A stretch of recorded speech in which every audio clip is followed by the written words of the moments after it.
హరి ఓం శ్రీమాత్రే నమః.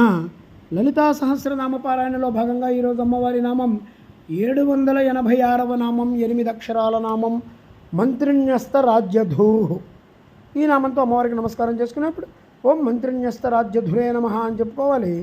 మంత్రిని అయినటువంటి శ్యామలాదేవి నందు ఉంచబడినటువంటి రాజ్యభారం ఉంచబడినటువంటి ధూ అంటే భారము, రాజ్యభారాన్ని న్యస్త అంటే ఉంచబడిన రాజ్యభారాన్ని లలితా పరమేశ్వరి మంత్రినీ దేవి అయినటువంటి శ్యామలాదేవికి అప్పగించింది. ఇది కూడా మనకి లలితోపాఖ్యానంలో చెప్పిన కథే.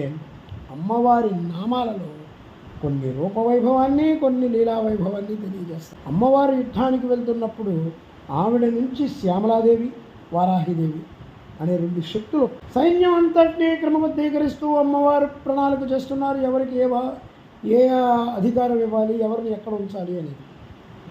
ఈ పరిక్రమలో వారాహిదేవిని చూసి పిలిచి ఆవిడ్ని సైన్యాధ్యక్షురాలుగా నియమించింది. తన భృకుటి నుంచి రోకలి, ముసలం ఈ 2 సృష్టించి ఆవిడకిచ్చి ఆవిడ్ని దండనాథగా నియమించింది. తరువాత శ్యామలాదేవి ఆవిడ చెయ్యి తీసుకొని లలితాపరాభట్టారిక తన ముద్రికని ఆవిడ వేలికి తొడిగింది. అందుకే శ్యామలాదేవికి ముద్రికాదేవి అని కూడా ఇంకో పేరు.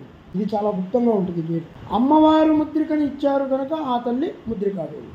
రాజరాజేశ్వరీదేవి ముద్రికని శ్యామలాదేవికి తొడిగిన తర్వాత రాజ్యభారాన్ని అంతటి కూడా ఆవిడకి అప్పగించింది. దీంట్లో అర్థం ఏంటంటే, మంత్రిని అంటే ఆలోచనా శక్తి, ఆ జ్ఞానశక్తి మొత్తం కూడా రాజ్యాన్ని పరిపాలించాలని చెప్పడంలో జ్ఞానమే రాజ్యాన్ని ఏలాలి అంటే తెలివి ఉన్నవాడు, విధానపరంగా సవ్యంగా ఉండగలిగిన వాడు మాత్రమే రాజ్యాన్ని.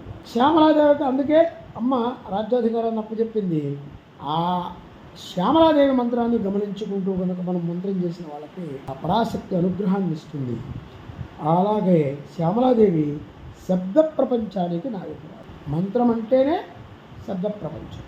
సర్వయంత్రాత్మకే, సర్వతంత్రాత్మకే, సర్వమంత్రాత్మకే, సర్వరూపే హే జగన్మాత్మకే పాయిమాం పాయిమాం పాయిమాం అనే మహాకవి కాళిదాసు ఏ దేవత గురించి అయితే ఉపాసన చేశాడో ఆ దేవి, ఆ తల్లి.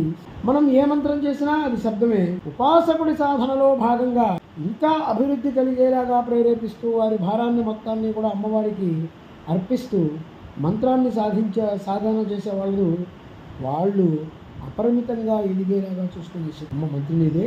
అమ్మవారి భక్తుల యొక్క భారాన్ని మంత్రినీదేవికి అప్పచెప్పింది అని చెప్పడమే ఈ నామంలో ఉన్నటువంటి ముఖ్యమైనటువంటి అర్థం. ఓం ఐం హ్రీం శ్రీం మంత్రిణ్యస్త రాజ్యధూయే నమః.